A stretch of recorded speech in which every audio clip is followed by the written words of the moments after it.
오늘 스가랴서 말씀을 이어갑니다. 스가랴서 11장 9절부터 14절입니다. 스가랴서 11장입니다. 9절부터 14절까지 말씀을 함께 합독하겠습니다. 내가 이르되 내가 너희를 먹이지 아니하리라. 죽은 자는 죽은 대로 말하라. 망한 자는 망하는 대로 나머지는 서로 살을 먹는 대로 두리라 하고 이에 은총이라는 막대기를 취하여 꺾었으니 이는 모든 백성들과 새로운 언약을 폐하려 하였습니다. 당일에 곧 폐하며 내 말을 지키던 가련한 양들은 이것이 여호와의 말씀이었던 줄 알지라. 내가 그들에게 이르되 너희가 족 여기거든 내 품삯을 내게 주고 그렇지 아니하거든 그만두라. 그들이 곧 은 30개를 달아서 내 품삯을 삼은지라. 여호와께서 내게 이르시되 그들이 나를 헤아리는 바 그 싹스를 토기장이에게 던지라 하시기로 내가 곧 그 은 30개를 여호와의 전에서 토기장이에게 던지고 내가 또 연합이라 하는 둘째 막대기를 꺾었으니 이는 유다와 이스라엘 형제의 의리를 끊으려 함이었느니라. 아멘. 오늘은 희복의 길 28번째 지불 빈 갑 은 30이라는 제목으로 말씀을 나누겠습니다. 이스라엘에 대한 하나님의 말씀이고 이스라엘에 대한 하나님의 말씀 중에서 특별히 하나님께서 아주 살벌한 말씀을 하십니다. 하나님이 먹이시는 일을 중단시키고 그들이 행하던 대로 내버려 두셔서 결국에는 하나님이 그들에게 베푸시던 은혜의 막대기가 꺾이고 그리고 하나님께서 그 이스라엘 남유다와 북이스라엘 나뉘었던 이 둘을 하나로 합치는 일을 하나님께서 끊어내셔서 이제 그 둘에 합쳐지는 일은 그런 형식으로 역사적인 정치로 안 이루어진다라고 하는 말씀을 하시는 겁니다. 먹인다는 것은 하나님이 이스라엘을 먹이시는 건데 자라도록 양육한다는 의미잖아요. 먹는 건 양육을 위한 거지 그냥 배부르라고 먹는 건 아니니까. 하나님은 백성들에게 말씀을 양식으로 먹이시고 그것으로 그 백성들을 기르십니다. 오랜 동안 이스라엘이 하나님께서 말씀을 주시고 그 말씀으로 성장하도록 해주셨는데 안 자랍니다. 이 백성들이 자라지 않고 성장하지 않고 하나님 말씀을 따르지 않고 일부는 따르지만 그러나 더 많은 사람들이 따르지 않으니까 결국 하나님은 그 땅에 그런 고통의 순간들이 찾아오도록 하시는 겁니다. 말씀의 양식을 먹어야 되고 먹는 것만 중요한 게 아니라 그 말씀의 양식을 먹고 자라야 돼요. 하나님이 지켜보실 분이에요. 오랫동안 지켜보시고 저들이 내가 준 말로 자라고 있는지 그 말씀대로 순종하고 있는지 그러니까 괜찮다고 안심하지 마십시오. 하나님이 그것을 우리에게 물으시는 날은 언제 올지 모릅니다. 어떻게 올지 모릅니다. 그 일순간에 내 삶을 치고 들어올 수도 있고 내 인생 전체를 뒤흔들 수도 있는 사건이 될 수도 있습니다. 그렇기 때문에 내가 하나님 말씀에 대해서 소홀히 하는 것이 괜찮은 것이라고 지금 안전하니까 안전한 것이라고 착각하시면 안 됩니다. 정신을 바짝 차리셔야 되고 성령을 통해서 그렇지 못한 내 모습이 발견되고 깨달아지고 그래서 회개가 되어야 되고 돌이킬 수 있어야 됩니다. 그렇지 않으면 늦어요. 그렇지 않으면 늦습니다.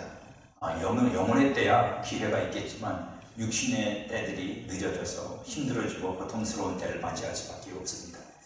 하나님이 백성들에게 말씀의 양식을 먹일 때 그죠? 말씀의 양식을 먹으면 어떻게 되냐? 이 턱이 이렇게 돼야 되는 거예요. 시편 19장 7절에 보면 여호와의 율법은 완전하여 영혼을 소생시키고 여호와의 증거는 확실하여 우둔한 자를 지혜롭게 하며 여호와의 교훈은 정직하여 마음을 기쁘게 하고 여호와의 계명은 순결하여 너를 밝게 하시더라. 여호와를 경외하는 도는 정결하여 영혼까지 이르고 여호와의 법도 진실하여 다 의로우니 금곧 많은 순금보다 더 사모할 것이며 꿀과 송이꿀보다 더 다르다. 그러니까 말씀을 먹고 양육이 되면 말씀이 내 안에서 일을 하고 역사를 하셔야 되는 겁니다. 그러니까 여러분들이 말씀이 믿음이 되고 그 믿음이 여러분들을 움직이는 삶이 되려면 말씀이 내 안에서 그렇게 양식이 되어야 됩니다. 근데 우리는 대부분 말씀을 양식으로 받는 게 아니라 말씀을 그냥 지식으로 받아요. 그렇기 때문에 사실 그 말씀이 내 안에 믿음이 안 되는 겁니다. 말씀이 믿음이 아니면 그냥 허공에 떠드는 겁니다. 여러분 말씀은 반드시 믿음이 되어야 돼요. 여러분 속에서 믿음이 돼야 그걸 여러분들이 살 수 있어요. 그래서 말씀이 내게서 힘이 있게 그러니까 말씀이 내 안에서 주권을 가져야 된다. 힘이 있게 된다는 말은 뭐냐면 그 말씀이 내 안에서 아주 자유스럽게 마음껏 내 안에서 일하고 역사하실 수 있도록 내가 그 말씀 앞에 순종되어야 된다는 얘기예요. 주권을 내줘야 된다고요. 말씀은 내 마음대로 요리하고 내 마음대로 잘라내고 이럴 거면 여러분 말씀대로 산다고 하지 마세요. 그 말씀대로 사는 게 아닙니다. 그 사람 속에 말씀이 역사하지 않아요. 내가 말씀을 재단하고 있는데 말씀대로 말씀이 내 안에서 무슨 역사가 합니까? 기는 내가 다 죽였는데 말씀을 내가 기죽이고 있잖아요. 말씀을 내가 무시하고 있잖아요. 말씀을 내가 짓밟고 있잖아요. 근데 무슨 말씀이 내 안에서 역사가 하겠어요? 안 하죠. 그 말씀이 내 안에서 기가 살아서, 기가 산다는 게 좀 이상하다. 말씀이 힘을 얻어서, 그죠? 그래, 내가 네 안에서는 내가 마음껏 역사할 수 있어 라고 하는 게 돼야지 말씀의 역사가 일어나는 거지. 내가 말씀을 내 생각으로, 내 말로 다 짓밟아 놨는데 그 말씀이 그 사람 속에서 무슨 역사하는 힘이 있겠냐고요. 그러니까 말씀이 내게서 힘이 있게 되면 말씀이 나를 지키고 보호합니다. 그래서 그 사람이 그 말씀이 자기를 지켜주고 죄에서부터 나를 지키고 불의하고 악한 자들로부터 그 말씀이 나를 지켜주고 나를 더러움으로부터 지켜주고 이런 역사가 일어나는데 우리가 말씀을 너무 무시하고 살다 보니까 말씀이 그런 역사가 전혀 없잖아요. 우리에게 안 일어납니다. 자, 왜냐하면 말씀을 우리가 힘있게 만들지 못하기 때문이에요. 사도행전에 보면 말씀이 뭐였다고요? 힘을 얻어요. 말씀이 힘을 얻는다는 건 뭐냐면 그 말씀을 듣는 성도들이 그 말씀 앞에 순종을 했다는 얘기예요. 그러니까 교회의 역사가 일어났다. 그렇게 되어 있습니다. 하나님이 더 이상 말씀을 먹이지 않으시면 우리는 죄로 달려갑니다. 여러분, 말씀이 없어서 죄로 가는 거예요. 죄가 극심해서 죄로 가는 게 아니라 그 죄를 우리에게서 소멸시키고 죄로부터 우리를 지키고 보호해 주는 건 거룩하신 말씀이 우리 안에 들어올 때 되는 거예요. 거룩하신 하나님의 말씀이 내 안에 들어와서 그 말씀이 나를 거룩하게 해야 내가 거룩함으로 그걸 이기는 거예요. 그게 우리에게서 없으면 죄를 못 이깁니다. 세상에서 말하는 그런 어떤 윤리적인 부분은 여러분들이 뭐 의지나 어떤 결심으로 극복할 수 있는 부분들이 있어요. 하지만 그걸 여러분들이 죄로부터 지켰다고 말하진 않아요. 그렇지 않습니다. 그게 전부는 아니라고요. 그래서 말씀을 먹지 않으면 말씀으로 내가 거룩함을 입지 못하면 죄로 달려가는 건 당연한 거예요. 육신의 정욕을 따라 마음의 욕심으로 행하게 되는 게 당연한 거라고요. 여러분 속에 있는 여러분 육체 가운데 있는 육신의 정욕, 마음의 욕심을 뭐가 제재하겠어요? 뭐로 여러분들이 그걸 이기겠어요? 여러분들 의지요? 결심이요? 여러분들 신념이요? 여러분 어림도 없습니다. 육신으로 육신을 이기는 일은 여러분 세상 일이에요. 우리가 하려는 건 육신으로 육신을 이기는 게 아니라 영으로 육신을 이기는 거예요. 영으로 육을 죽이는 일이라고 여러분. 그건 의지만 갖고 되는 문제가 아니에요. 의지가 작동을 하는 건 맞지만 육신의 정욕을 따라 마음의 욕심을 이기는 건 성령으로밖에 안 돼요. 성령으로만 육신의 욕심을 싸우고 그걸 맞서 싸워줄 수 있는 힘은 성령으로부터 나오고 그 일을 우리 안에서 하는 분도 성령이신 성령밖에 없어요. 갈라디아서에서 바울이 분명히 말하잖아요. 성령의 소욕은 육신의 소욕을 거스른다. 성령이 무엇으로 그 일을 하시겠어요? 말씀으로 하는 거예요. 말씀을 우리 가운데 주셔서 그 말씀이 우리를 거룩하게 하시고 그래서 어떤 말씀이 여러분 속에 먹혀있죠. 거룩하고 그 말씀이 여러분 속에서 믿음이 되고 거룩함이 돼서 그 말씀이 여러분 속에 확 들어가 있으면 여러분들이 막 난 이렇게 살아야지 이런 게 아니어도 어떤 죄가 미워지기 시작하고요. 어떤 죄가 미워진다고요. 이전까지만 해도 거기에 활딱 빠져있던 사람이 그게 멀어지기 시작한다고요. 이게 죄야, 이게 나쁜 거야 라고 싫어한다고요. 그게 그냥 생기는 게 아니에요. 그게 내 인격의 문제가 아니라고. 그건 영의 문제예요. 양식이 아닌 걸 양식으로 삼아먹고 마시며 하나님 앞에서 악을 행하게 될 거예요. 뭐하면 말씀을 먹지 못하면.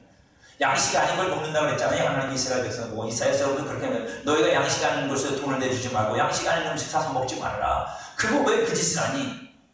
그건 이스라엘 백성들에게 율법에 대해서 말씀하신 거거든요. 율법을 하나님의 양식으로 제대로 먹으면 그 양식을 먹을 만큼 이스라엘은 뭐가 돼야 돼요? 하나님 앞에 죄인으로 나타나서 하나님의 은혜를 구하는 자들이 되는 게 정상이란 말이에요. 그게 양식을 얼마나 먹은 거라고. 근데 그 사람들은 양식을 먹으면 먹을수록 하나님 앞에서 지들이 의롭대. 그러니까 하나님이 대놓고 그러는 거예요. 너희들 양식을 잘못 먹고 있는 거야. 양식을 안 먹고 있는 거야. 내가 준 양식을 안 먹고 너희들이 딴 거를 사서 먹고 있는 거야. 지금 잘못된 양식을 먹고 있다고. 양식이 아닌 걸 먹고 있다고. 틀렸다고. 그러니까 너희들이 안 변하는 거라고. 하나님이 이스라엘 백성들에게 아주 직접탄을 날리세요. 그래서 뭐라고 말씀하세요? 내가 주는 양식을 먹어. 내가 값없이 줄게. 내가 공짜로 주는 거야. 이건 돈 안 들여도 돼. 너희 수고가 없어도 된다. 너희가 수고해서 얻어낼 수 있는 양식이 아니라고. 돈 주고 사는 게 아니라고. 하나님이 먹이시는 일을 그치면 어떻게 돼요? 그렇게 되는 거예요. 다. 지금까지 말씀드린 대로 하나님이 우리를 먹이고 마시고 입히시고 하는 이 모든 일들이 양육인데 그렇게 해주셔야 우리가 보존되고 안전하고 거룩하고 하나님의 백성으로서 믿음으로 사는 일을 가능하게 하는 겁니다. 말씀을 내가 읽는다고 생각하지 마세요. 그러니까 말씀을 내가 읽는다고 생각하면 여러분 내 지식밖에 아니잖아. 말씀을 하나님이 내게 먹이신다고 생각해야 양식이 되는 거지. 그죠? 말씀을 내게 먹이신다고 생각해야 양식이 되는 거지. 어떤 목사님이 그런 간증을 하시더라고요. 어떤 목사님의 따님이 연구원인데 아주 탁월해서 되게 탁월해가지고 그 사람이 어떻게 탁월하게 뭘 하나 그 연구원이 되나. 그래서 아마 그 회사에서도 되게 이게 뭐라 인지도가 높았는 거예요. 그래서 물어봤더니 목사님이 그러더랍니다. 그 딸이 연구원인데 어떤 걸 연구하다가 막히면 가만히 앉아서 그걸 쳐다보고 앉아서 기도하고 있대. 미신이시지 세상 사람들이 보면, 그죠? 네, 그걸 쳐다보고 성령 안에서 영어로 기도한대요. 그러다가 계속 기도하고 있으면 그게 풀린다는 거예요. 저는 그게 무슨 뜻인지 이해가 안 돼요. 네, 제가 그 짓을 하고 있으니까. 여러분, 이게 쉬운 게 아니죠. 이게 우스운 게 아니에요, 여러분. 우리는 세상에서 답을 찾으려고 그러면 안 돼요. 하나님이 우리에게 주시는 하나님의 말씀을 통해서 우리는 그게 되어야 된다고요, 여러분. 그러니까 하나님의 말씀은 내가 읽는 게 아니야. 그 말씀이 나한테 하나님을 먹이시는 거야. 수단을 내가 읽는 거지, 그냥. 읽는다는 내가 수단을 사용하고 내 눈을 사용하는 것 뿐이지 먹는 거야. 그래서 사실 읽을 때 여러분들 소리 내서 읽으셔야 돼. 나한테 들려줘야 돼. 하나님이 먹이시듯이 그렇게 읽으시는 게 좋습니다. 하나님의 말씀을 내게 먹이시고 나를 양육하여 자라게 하시는 거예요. 그래서 말씀을 먹고 자란 만큼 믿음이 자랍니다. 믿음이 자란 만큼 믿음의 행위가 자라고, 믿음의 행위가 자란 만큼 역사가 있어요. 이게 여러분 그냥 단순한 얘기가 아니라 논리예요. 원리라고, 여러분 영적인 원리라고요. 이게 안 되면 안 돼요. 그게 내 안에서 이게 되어지지 않으면 안 돼요, 여러분. 그러니까 이론만 갖고 하면 안 됩니다. 이 실제를 밟아가야 그 결과가 나오는 거지. 이론만 가지고 예수 믿으면 이렇다더라. 여러분, 그건 의미가 없어요. 그냥 그런 무턱대죠. 그런 마구제비식으로 우리가 주먹식으로 전도를 하고 그렇게 사람들을 세워놔가지고 와가지고 믿어보니까 아무 일도 안 벌어지니까 답답하고 그리고 저 억울하고 분하지 왜요? 내가 시간만 이제 허비했다. 아니요, 그렇진 않아요. 정확한 원리가 있고 그 원리를 따라 우리가 행하면 정확한 역사가 있어요. 우리는 그걸 믿어야 됩니다. 그 말씀으로 나의 죄를 씻으시고 악에서 나를 떠나게 하시는 거예요, 하나님이. 말씀으로 나를 먹이시고. 그래서 여러분 분명합니다. 정말로 분명해요, 여러분. 벌써 하나님께서 역사하시는 사람은 말씀이 먹혀 들어가. 그게 달라요. 이 사역자들은 보면 알아요. 하나님의 말씀이 어떤 사람에게 들어갈 때 다 똑같은 말이잖아, 여러분. 누구한테 특별하게 해주는 말이 아니잖아. 똑같은 말씀을 해도 어떤 사람한테 그 말씀이 막 먹이 들어간다는 거면 그 사람한테 지금 그 말씀이 들어가고 먹혀지고 있다는 거거든요. 그럴 때 역사는 여러분 그 사람한테서 놀라운 일들이 벌어져요. 어떤 역사가 일어나든지 아니면 병을 고치든지. 저는 그렇게 해서 병 고치는 사람도 많고, 여러분. 그 사람은 제가 기도해주기 전에, 기도해서 병을 고치기 전에 말씀을 벌써 받는 게 달라요. 왜? 우리 교인도 아니었으니까 제가 알죠. 남의 교인인데 어떻게 알아가지고 교회 와서 예배를 드리는데 참석해갖고, 그냥 뭐 훌륭한 분도 많은데 왜 그 시골 총구석까지 쳐들어왔는지 모르겠는데 어쨌든 거기 아는 사람이 있으니까 불려왔겠죠. 근데 보면 아니 우리 교인들은 하나도 은혜를 못 받는데 그 사람은 은혜를 받고 앉아있어. 정말이요. 제가 그 거기에서 시골교회 설교하면서 제 설교를 듣고 우는 사람을 못 봤어. 별로 거의 못 봤어. 근데 그 사람은 와가지고 설교를 듣면서 울고 앉았어요. 뭐 제가 왜 우냐고 물어볼 수도 없고. 왜 우냐고 물어볼 수도 없잖아요. 한 일주일 정도 왔다 있다가 갔는데 진짜. 가서 기도해야죠. 기도했는데 기도가 먹혀요. 여러분 그냥 되는 게 아닙니다. 그냥 마구잡이로 되는 게 아니라 하나님의 다 원리가 있는 거예요. 그 원리를 따라 하나님의 역사하시는 거예요. 그러니까 우리가 하나님 말씀을 먹이신다는 건 그만큼 소중한 거예요. 여러분 말씀을 우습게 여기지 마세요. 하나님의 말씀이 먼저 내게 떨어지면 그게 믿음이 돼요. 그 말씀이 떨어지면 내 안에서 그 말씀의 능력이 역사를 한다고요. 그때부터 시작되는 거예요. 말씀을 잘 먹으시길 바랍니다. 먹이시는 것을 중단하면 그 순간부터 나는 버려지는 거야. 말씀을 내게 먹이시는데 먹이신 게 이미 지금까지 먹여온 게 잘 있으면 그나마 유지가 되는데 그나마도 유지가 안 되면 어떻게 돼요? 말씀을 중단하면 그냥 그 다음부터 추락하는 거예요. 뭐만 남는 거예요? 아 이랬대더라 저랬대더라. 어떤 분이 그렇다 신앙을 보니까 과거형 신앙인데 어떤 사람은 현재의 신앙이 어떤 사람은 미래의 신앙이 어떤 사람은 과거 신앙이 말하면 과거에 어땠다 그것만 짜찾는 사람들이라는 그렇게 안 되길 바랍니다. 하나님이 여러분들을 먹이시는 걸 중단하면 안 돼요. 주님 오실 때까지 계속 먹이셔야 돼요. 안 그러면 타락하고 완악해져서 결국 그릇된 길로 치닫다가 멸망을 하고 말아요. 이스라엘 백성이 그랬던 겁니다. 하나님은 그 백성에게 은총을 베푸시는 분입니다. 그죠? 하나님은 그 백성들에게 은총을 베푸는 분이라고요. 왜? 은혜로 대해주시면 안 돼요, 여러분. 은혜가 아닌 다른 걸로 하나님이 나를 대해주시면 내가 괜찮다? 그럴 사람 아무도 없어요. 하나님 의로 나를 대하시고, 하나님이 여러분들 의의 잣대를 들이대가지고 너 의로우냐 안 의로우냐 그 잣대를 대고 여러분들을 대하시면 여러분들 하나님 없어서 뭐 하나 제대로 설 수 있을 것 같아요? 아무것도 안 돼요. 우리가 뭐 정의가 뭐 공의가 어떠고 떠들어대지만 여러분 그걸 나한테 한번 잣대를 댄다고 생각해보세요. 하나님이 그러면 여러분들이 하나님 앞에서 뭘 할 수 있겠어요? 하나님이 은총을 베푸시니까 내가 거기서 견뎌내는 거고 하나님이 그 은총을 통해서 나에게 역사하시는 거지. 아멘. 은총을 전제로 하시든지 은총을 이미 준비하시고 하시든지. 그래서 은총을 거두시면 약속이 지속될 수 없는 거고 약속을 파기하시려면 은총을 끊으시는 거예요. 약속과 은총이 묶여 있으니까. 약속과 은총이 묶여 있어요. 왜? 하나님의 은혜를 그냥 주는 게 아니라고요. 약속을 주고 그 약속이 이루어질 때까지 우리가 가야 되니까 기다려야 되니까 그 약속이 이루어지는 날까지 우리를 지키시고 인도하시는 게 은총이란 말이에요. 그러니까 약속이 끊어지고 파기되면 은혜도 끊어져. 은혜가 끊어진다면 약속이 파기된다는 얘기예요. 그러니까 정신 차리셔야 돼요, 여러분. 은혜가 없다고 그냥 대충 넘기시면 안 돼. 아주 여러분 악착같이 하나님 앞에 가서 나를 버리셨어요? 따지고 물으셔야지. 따지고 물으셔야 돼요. 하나님 나 버리신 거냐고. 왜 은혜를 내게 안 주시느냐고. 나 하나님 은혜 없이 어떻게 살라고. 용기가 있으셔야지. 정말이잖아요. 자식도 아버지한테 그러잖아. 나 안 믿어줄 거면 왜 낳냐고. 학교 안 보내줄 거면 왜 낳냐고 나를. 학교도 안 보내주면서 옛날에 그런 얘기 많이 했잖아요. 요즘엔 뭐 그런 게 별로 없겠지만 옛날에 학교 못 가니까 집안에서 한눈만 간다고 대학교. 돈이 없잖아요. 두 놈 대학교 있기 쉽지 않아요. 옛날에 시골에서요 대학교 한 번 등록금 내려면 소 한 마리 팔아야 돼요. 소는 한 마리 팔아야 돼야 한 등록금이 되니까. 그럼 소를 몇 마리 시킬 수는 없잖아. 시골에서 어려운데. 그러니까 한 마리 겨우 길어갖고 팔아갖고 그거 확장도 못 되고 농사져서 확장도 못 되고 한 놈 기르기도 어려운 거예요. 근데 두 놈이 되면 누구 죽여? 낮은 놈, 이미 들어간 놈은 졸업을 해야 될 거 아니에요. 낮은 놈이 죽는 거고 남자 여자 붙으면 여자가 죽는 거지. 여자는 덜 배운 거예요. 어쩔 수 없어요. 그런 일이 벌어집니다. 그러니까 하나님 앞에 여러분들 은혜가 떨어진다 싶으면 은혜가 안 된다 싶으면 여러분이 죄가 있느니 없느니 상관없어요. 먼저 하나님 앞에 가서 왜 은혜를 내게 안 주시느냐고 물어봐야 돼. 왜 하나님 나한테 은혜를 안 주시는 거예요? 요새 은혜를 안 주시는 것 같아요. 하나님 믿음이 있어야 그것도 하는 거예요.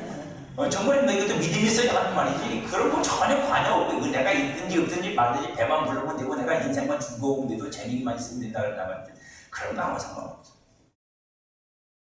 은총이 끊어졌는지 약속이 끊어지는지 이게 구별이 안 된다고 여러분. 생각도 안 나고 관심도 없다고. 하나님이 은총을 거두시면 누구도 약속에 도달할 수 없어요. 무슨 힘으로 약속에 도달해요? 우리가 무슨 힘으로? 어떤 힘으로 여러분? 의지? 인간의 의지? 여러분 무슨 의지가 있는데 작심삼일이라는 말 못 들어보셨어요? 인간의 의지를 견뎌낼 수 있는 구원의 내용이 아닙니다. 약속의 끝까지 이르려면 반드시 하나님의 은혜가 있어야 되고 은혜가 없이는 거기에 도달할 수 없어요. 사울왕은 하나님에게 은총을 얻지 못해서 버림받은 사람이에요. 아니 세상에 아무리 생각해봐도 다윗이 잘못한 게 커요? 사울이 잘못한 게 커요? 우리 입장에서는 다윗이 잘못한 게 크죠. 왜요? 도덕적으로 비난받을 짓을 했잖아요. 남의 마누라 뺏어왔지, 그 남편 죽였지. 얼마나 비겁해요. 왕이 돼가지고 할 짓도 없었어. 지 여유를 줄이려고, 지 문화생활 하려고 남의 생명 죽인 거잖아요. 도덕적으로 보면 다윗이 훨씬 나쁘죠. 근데 하나님 편에서 보면요. 아니에요. 그렇지 않아요. 물론 다윗에게 하나님이 약속을 하셨으니까 지켜주신 거지만 그래서 약속이 중요한 거예요. 사울에게 그런 약속이 없었거든요. 그래서 하나님께서 사울은 그냥 한 번에 버리세요. 근데 다윗에게는 그렇게 안 했습니다. 하나님이 다윗에게 이렇게 말씀하셨거든요. 사무엘하 7장 15절. 내가 네 앞에서 물러나게 한 사울에게서 내 은총을 빼앗은 것처럼 뺏어버릴게요. 무섭습니다. 기도하셔야 돼요. 하나님 내게서 은총을 거두지 마소서. 다윗은 그걸 아니까 시편 51편에서 회개하면서 그러자 하나님께서 내게 은총을 거두지 마라. 성령을 거두시지 마라. 눈물로 통곡하며 기도하잖아요. 여러분. 뭐가 소중한 건지 모르시면 안 돼요. 여러분 여러분 자산을 잃을 수도 있고 건강을 좀 잃을 수도 있고 세상의 어떤 것들을 여러분들이 좀 잃을 수도 있어요. 명예도 잃을 수 있어요. 근데 여러분 그것보다 하나님의 은총을 잃어버리면 하나님의 은총을 하나님이 여러분에게서 뺏어버리고 내가 다시는 너한테 은혜를 안 베풀 거야. 이렇게 버리면 어떻게 해요? 그래도 인생 살 수 있어요.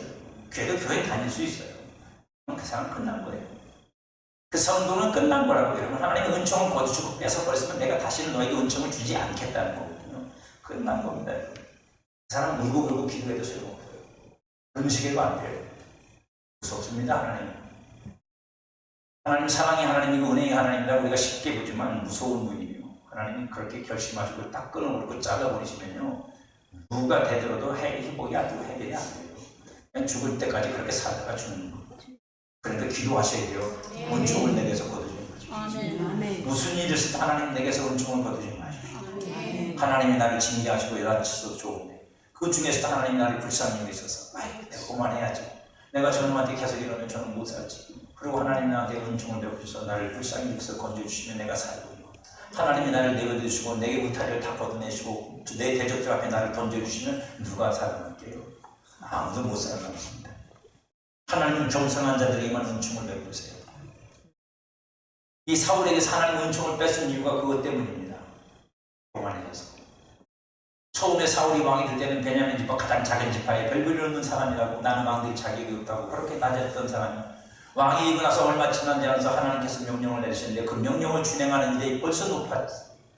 사람이 그래요. 저도 그렇고 여러분도 마찬가지예요. 우리가 없던 게 생기면 높아지는 거예요. 돈도 늘 있던 사람은 높아지는 게 아니라 그냥 그게 평상시인 줄 알기 때문에 그건 높아지는 게 아니라 그건 원래 그런 거고, 돈이 없다가 많아지면 높아집니다. 여러분 의심되게 되죠. 지식도 없다가 생기면 높아지는 거고요. 신령한 은혜들도 없다가 생기면 높아져요. 그래서 여러분 은혜 받으면 교만해져. 조심해야 돼요. 은혜 받을 때 조심해야 될 게 두 가지인데, 하나는 높아지고 교만해지는 인격적인 문제예요. 영적인 문제지만 인격적인 문제. 또 하나는 뭔지 아세요? 은혜를 받을 때 여러분들의 영이 열리는데요. 그 영이 열린 사이로 억한 영들이 쑥쑥 들어와요. 정신 차리고 기도하셔야 돼요. 그래서 은혜가 임할 때 죄 띈 게 많이 없어요. 그걸 누군가가 분별해 주지 않으면, 그래서 청소년들이 은혜 받을 때 문제가 많이 생깁니다. 분별이 없거든요. 막 흥분해가지고 막 난리치니까. 그래서 여러분 교만해져서 그런 거예요. 그 교만은 하나님이 대적하시는 거예요. 야고보서 4장 6절에 보니까 그러나 더 큰 은혜를 주시나니 그러므로 이르실 때 하나님이 교만한 자를 물리치시고 겸손한 자에게 은혜를 주신다. 그러니까 하나님께서 안 버리려면 겸손하게 만들어요. 하나님이 은혜를 뺏고 끝내시려면 겸손한 자리로 못 가게 계속 교만하게 내버려 두는 거고, 하나님이 은혜로 그를 다시 돌이키시려면 하나님께서 그를 낮추시는 거예요. 고생을 통해서, 고통을 통해서 낮춰서 바짝 엎드려서 하나님 앞에 겸손하여 은혜를 구하는 자리로 몰고 가셔서 은혜를 주시는 거예요. 그때는 그래서 고통이 뭐예요? 복이에요. 고통이 하나님이 나한테 주신 배려라고요. 그래야만 내가 겸손해지니까. 그냥 겸손해져라고 해서 말 들을 것 같습니까? 절대로 안 듣습니다. 교만에 빠져가지고 앞에서는 듣는 것처럼 하고 뒤에 가서는 헤이 뭐 지가 나보다 못나서 그런 거지. 그러고 앉았어요. 인간이 그래요. 우리가 왜? 그 교만이 안 꺾이니까. 그러니까 할 수 없어요. 그럴 때는 하나님께서 삶을 건드리시는 밖에 없어. 억지로 하시는 거예요. 하나님이 좋아서 하시는 게 아니라. 하나님은 노아에게 이렇게 말씀하세요. 노아는 여호와께 은혜를 입었더라. 창세기 9장 8절. 노아가 당대의 의인이었더라. 하나님의 의인이라 쓴 게 아니에요. 하나님의 의인이라 썼으면 여러분 다른 기준이 다 그렇게 되어 있잖아요. 근데 진짜 노아가 하나님께 쓰임을 받고 구원을 받은 건 뭐예요? 의인이기 때문이 아니라 은혜를 입었기 때문이에요. 하나님이 노아에게 은혜를 주셨기 때문에 노아가 방주를 만들 수 있었고, 하나님이 노아에게 은혜를 주셨기 때문에 하나님의 약속을 믿으면서 그가 경고하심을 받고 그 경고하심을 따라 건축과 방주를 지을 수 있었고, 하나님이 노아에게 은혜를 주셨기 때문에 그 가족이 다 함께 구원받을 수 있었던 거예요. 은혜가 없으면 안 돼요. 내 의가 아무리 커도 하나님의 은혜가 없으면 안 된다고. 내가 세상에서 아무리 사람들한테 인정받을 만한 삶을 살았어도 하나님의 은혜가 없이는 안 되는 거예요, 여러분. 하나님의 은혜가 있어야 우리가 구원을 받는 거고, 하나님의 은혜로 돼서 에베소서 2장 8절, 9절, 10절에서 이렇게 말하잖아요. 너희가 그 은혜로 말미암아, 믿음 이전에 은혜예요. 내가 그 은혜로 말미암아 믿음으로 구원을 받았어요. 은혜가 있어야 믿음이 생기는 거예요. 은혜가 없으면 믿음이 안 생겨요. 그래서 우리가 맨날 은혜 하는 거예요. 은혜 받아야 된다고. 왜? 그래야 믿음이 생기니까. 그래야 믿음이 자라니까요. 은혜가 없으면 믿음이 안 생깁니다. 믿음이 자라지도 않아요.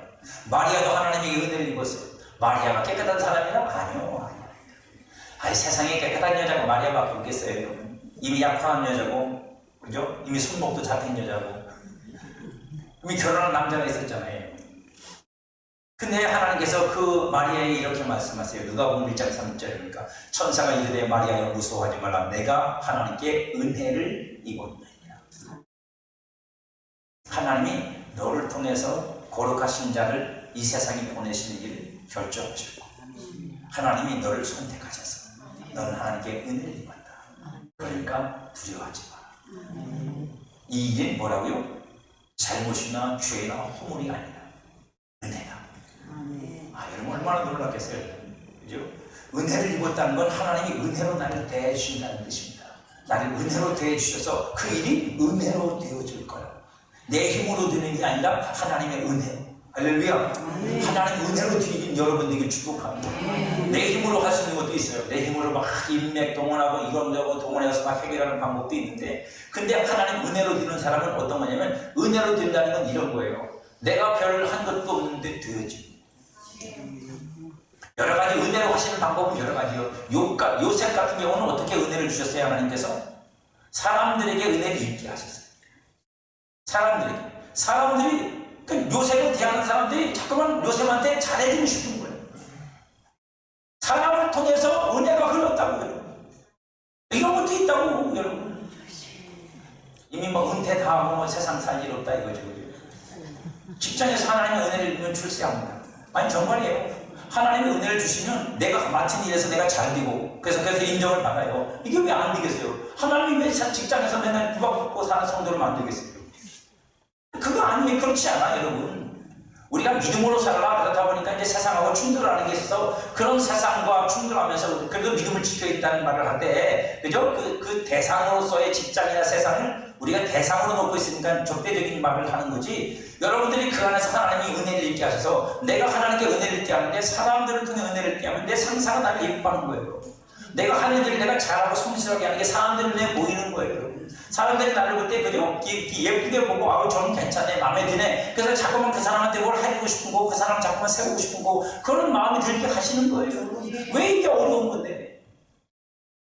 왜 이게 우리한테 안 되는 건데, 여러분?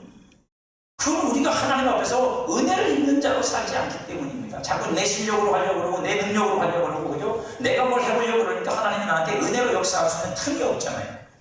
하나님이 나를 은혜로 대해주시는 일은 사람들한테 은혜를 입게 하는 일일 뿐 아니라 직접 내게 은혜를 주시는 일도 하세요. 내게 직접 은혜를 주신다고. 또한 어떤 일을 통해서 하나님께서 은혜를 베푸셔서 그 일을 성공시키게 하심으로 말미암아 나를 세울 수 있는 일들이 되게 만드시는 거예요.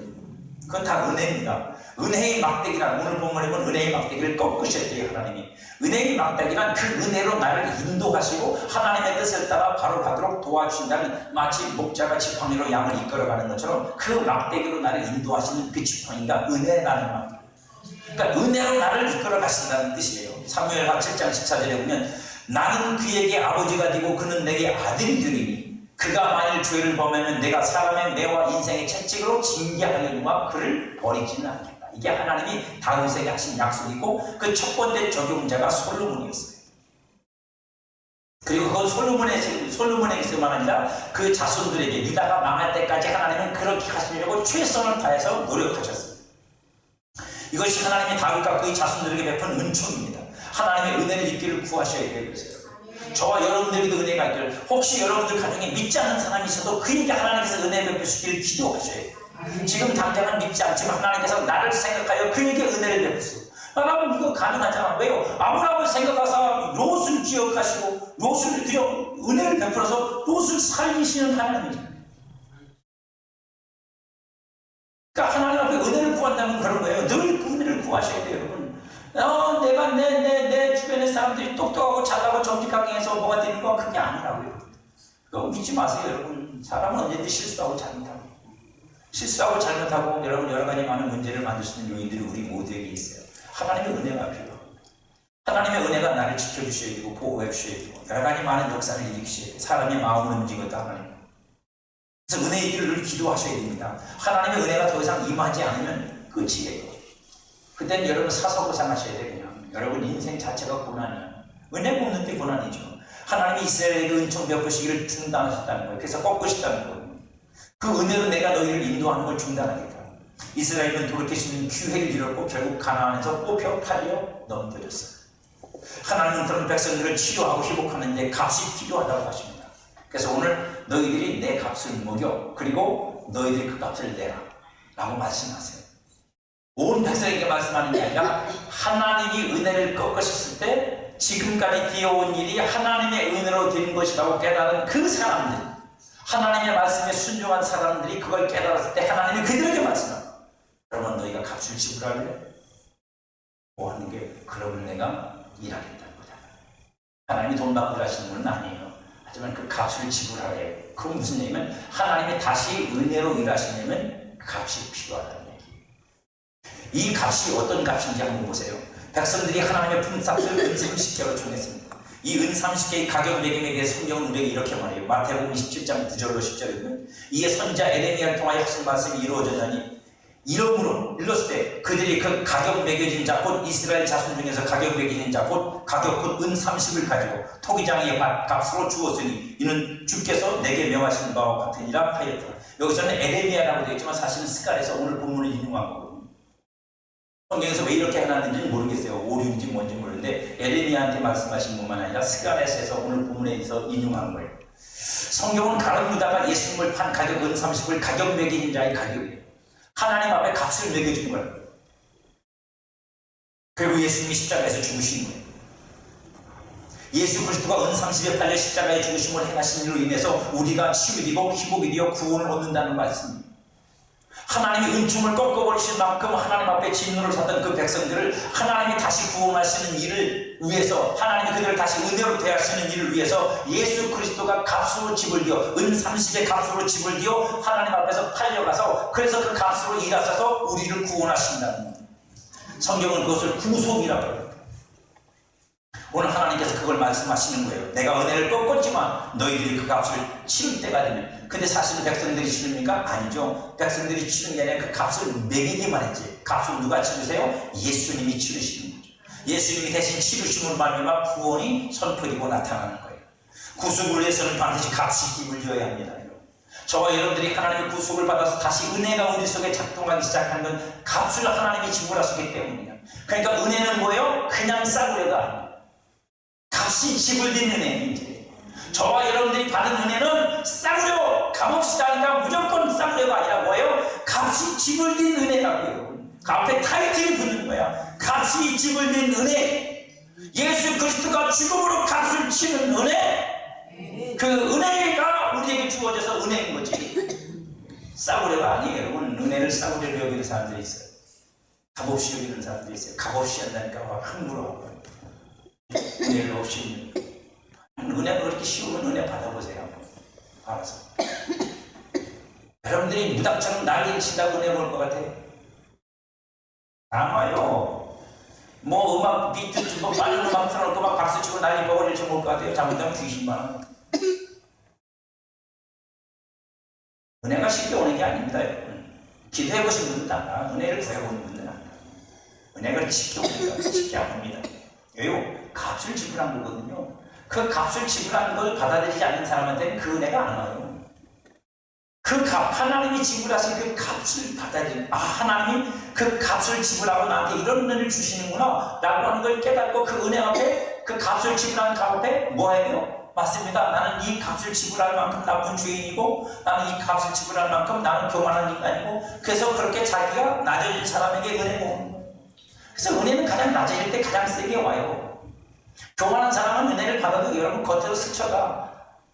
그렇기 때문에 은혜가 깊지 못해요, 여러분. 구속을 위해 반드시 값이 집을 지어야 되고, 하나님은 예수 그리스도를 통해서 내어주시고 십자가에서 피 흘려 죽게 하시는 그 피값으로 구속을 주셨어요. 성도의 구속은 하늘에 속한 구속이고 속죄입니다. 우리를 하나님께서 하늘의 백성, 하나님의 아들, 하나님 나라를 유업으로 얻을 자로 만드시기 위해서 이 값을 지불하시는 거예요. 그래서 하나님께서 뭐 하는 거예요? 이스라엘에게 은혜도 꺾고 둘이 하나가 되는 지팡이도 꺾어버리고 너희들을 뭐 하는 거예요? 멸망, 쉽게 말하면 심판하시는 거예요. 그리고 그 심판으로 꺾여진 이스라엘이 다시 회복이 됐습니까? 안 됐어요. 안 됐어요. 제대로 된 게 하나도 없어요. 그리고 바로 예수님이 오세요. 약 500년 뒤에, 400~500년 뒤에 예수님이 오셔서 구속의 역사를 일으키신 거예요. 그래서 그 400년에서 500년 사이를 암흑기라고 해요. 말씀도 없고 아무것도 없는 시대. 이스라엘이라는 모형은 갖고 있지만 이스라엘이 실제적으로 하나님 앞에서 역사한 일이 없다는 얘기입니다. 하나님이 성도를 하늘에 속한 자로 세우시기 위해서 하늘로부터 아들을 보내어 이루신 거예요. 그러니까 이제 땅의 것을 닫아버리신 거예요. 땅의 것을 대부분 닫아버리신 거예요. 그래서 이스라엘에게만 이루어질 어떤 것들이 조금 남아있는데 그건 이스라엘에서 이루어지고 끝날 일이고, 이제 하나님은 우리를 하늘의 것으로, 하나님의 나라를 유업으로 얻을 자들로, 하나님의 상속받는 자들로 우리를 세우시기 위해서 예수님을 통해서 대속 구속을 하시고 우리에게 값을 지불하시고 은혜를 베푸시되, 무슨 은혜? 땅에서 이루어지는 은혜가 아니라 하늘에서 이루어지는 은혜를 주시고, 더 큰 은혜 주고 심큰 겁니다. 그걸 값없이 주십니다. 신령한 은혜를 그래요, 우리가 보통. 물론 땅의 은혜도 거기에 포함이 됩니다. 신령한 은혜. 그렇기 때문에 여러분들이 그 은혜를 입으려면 어떻게 해야 돼요? 그 은혜로 주신 것들이 무엇인지를 알아야 돼요. 그래야만 그 은혜가 얼마나 큰지도 알고 은혜가 더 폭넓어지고 은혜가 더 깊어집니다. 그렇잖아요, 여러분. 은혜가 하나만 같으면 그 하나밖에 모르니까 그게 은혜인 줄 아는데, 은혜가 내게 주신 은혜가 이거 하나만 아니고 더 있어, 또 있어, 또 있어, 하면 갈수록 더 나와. 그러면 여러분 그 사람 속에서 은혜에 대한 감사가 더 많아지겠어요? 적어지겠어요? 당연히 많아지겠죠.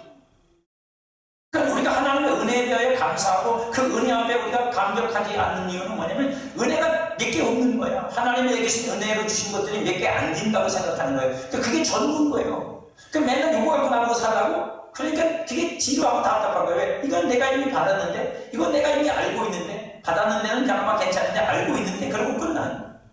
그렇잖아요, 여러분. 하나님의 은혜는 무궁무진합니다. 은혜가 나오는 출구가 어디냐? 은혜가 나오는 삶의 근원이 어디냐? 사랑입니다. 하나님의 사랑. 그래서 성경에서 우리에게 뭐라고 말해요? 바울이 에베소 3장에서 이렇게 말하죠. 뭐라고요? 하나님 그리스도의 지식이 넘치는 그리스도의 사랑의 깊이와 넓이와 높이와 길이를 알아. 얼마나 그게 큰 건 줄 알아. 그만큼 사랑을 알아놓고 나서 그게 전부라고요? 아닙니다.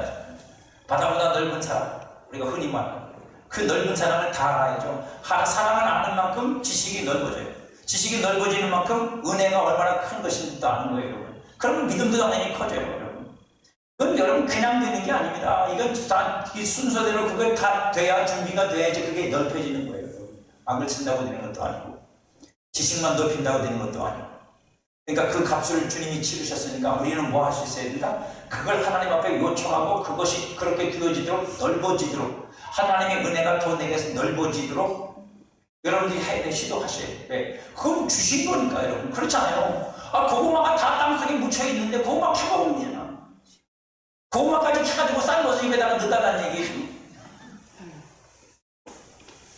예수 그리스도는 하나님께서 은혜에서 딴 모든 것들을 우리에게 주셨는데, 이제 우리가 성령 안에서 그걸 알아서 그걸 하나씩 기도로 캐내고 믿음으로 캐내고 캐내가고 그걸 여러분들이 소유하면 되는데 그걸 안 하고 있는 거예요, 우리가. 그리고 은혜 없다고 그러는 거야.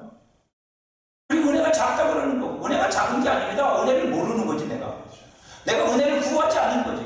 여러분, 은혜는 다양한 영역에서 다양하게 나타나는 겁니다. 그러니까 여러분들이 그 영역에서 계속 특별한 영역에 있는 사람들이 또 은혜를 받는 이유는 뭐냐면 그 사람들은 그 영역에서 하나님을 놓고 기도하거든요. 그 과학자는 과학자의 영역에서 하나님 앞에 놓고 기도하니까 그 과학의 분야에서 하나님 은혜를 입는 거야. 근데 우리 같은 사람은 과학이 아니고 다른 걸 아니까 그 분야는 모르는 거야. 하나님 은혜가 어떻게 역사하는지. 근데 역사하는 통로는 똑같단 말입니다. 아까 제가 그 연구원 얘기했듯이 제가 설교 준비를 하면서 은혜를 입는 것과 그 사람이 연구를 하기 위해서 은혜 입는 건 통로는 똑같다고. 다르지가 않아요, 여러분. 그게 열려있느냐, 그걸 우리가 사용하느냐 안 사용하느냐의 차이가 있을 뿐이에요. 그러니 여러분들도 하나님 앞에, 은혜의 하나님 앞에 여러분들에게서 은혜가 꺾여지지 않았잖아. 하나님이 여러분들을 은혜의 지팡이로, 온전한 지팡이로 가지고 인도하고 계시니까 주님 앞에 은혜를 구하고 그 은혜의 통로를 열어가셔야 됩니다. 하나님 내게 은혜를 주세요. 하나님 아버지 이 문제를 풀어주세요. 은혜로 풀어주세요. 왜? 내가 할 것 같으면, 내가 값을 치를 것 같으면 뭐 기도하니까 돈으로 떼우면 되는 거고 뭐로 떼우면 되는 거지. 그렇게 해야하면 되죠, 쉽게. 하지만 여러분들이 하나님의 은혜가 필요하면 은혜를 구하셔야 돼요. 하나님 앞에 내게 은혜를 베푸소서. 인류에게 은혜를 베푸소서. 그 속에서 하나님은 의인을 구하고 하나님 앞에 엎드려지고 주님을 구할 때 하나님 우리에게 믿음을 주세요.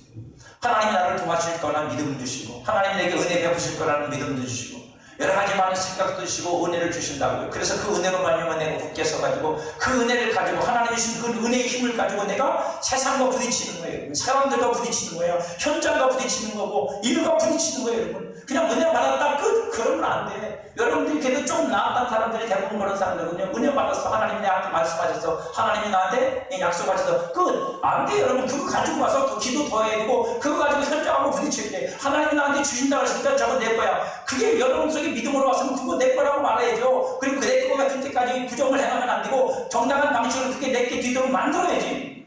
그래야 믿음이 완성되는 거 아니에요, 여러분. 왜 이 싸움을 안 싸우냐고. 이 싸움을 싸워야 내 거로 가지지.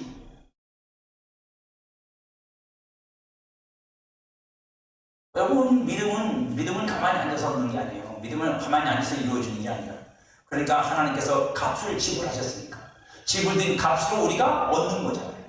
할렐루야. 그러니까 여러분 지불할 값은 없으니까 우리가 믿음으로 행하는 것들은 값을 지불하는 게 아닙니다. 지불된 값을 내가 그걸 가져오는 작업이지 값을 지불하는 게 아니라 그걸 값을 지불한다고 착각하시면 안 돼요.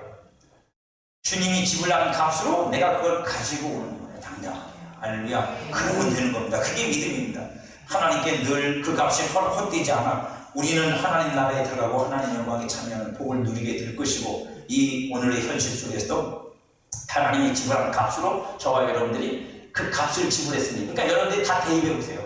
건강을 놓고도 여러분이 이 값을 지불하신 주님의 죽으심을 대입하시라고. 여러분 병원 가셔도 돼. 하지만 여러분들이 정말 믿음이 있으면 하나님 앞에 믿음을 가지고 건강에 대하여 하나님 앞에 나를 위해 예수님이 십자가에 죽으시고 내 모든 질병을 담당하셨으니 나는 예수님의 이름으로 깨끗함을 받았다. 그리고 여러분들이 믿음으로 그 값을 지불한 값을 갖고 여러분들이 싸우시면, 여러분들이 믿음으로 나가시면 저는 실패하지 않을 거라고.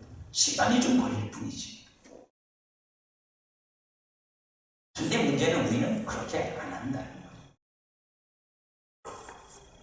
우리는 그렇게 안 하려고 그래요. 쉬운 것만 선택하죠. 쉬운 것만 선택해서 믿음이 자라지 않습니다.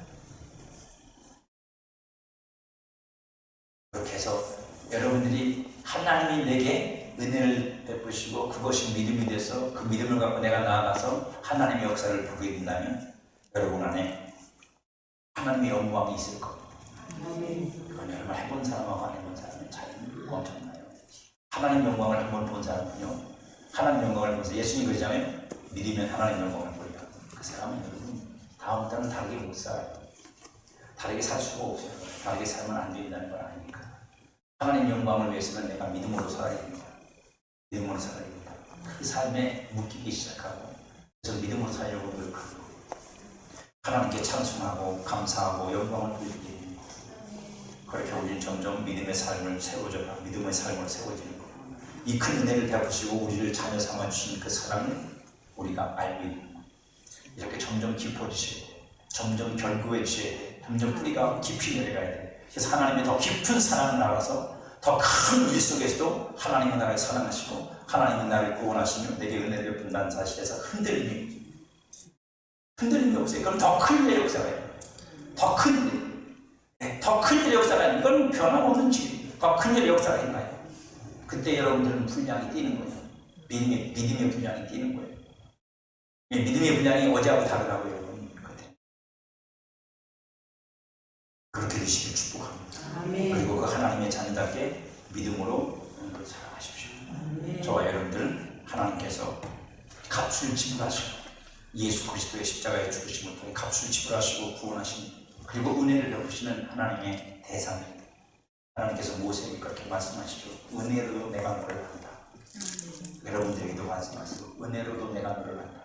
너는 내 아들의 값을 지불하고 내가 은혜로 선택한 사람이고 은혜로 부른 사람이고 은혜로 인도하는 사람이고 은혜로 너에게 약속한 걸 줄 그 은혜의 대상이다.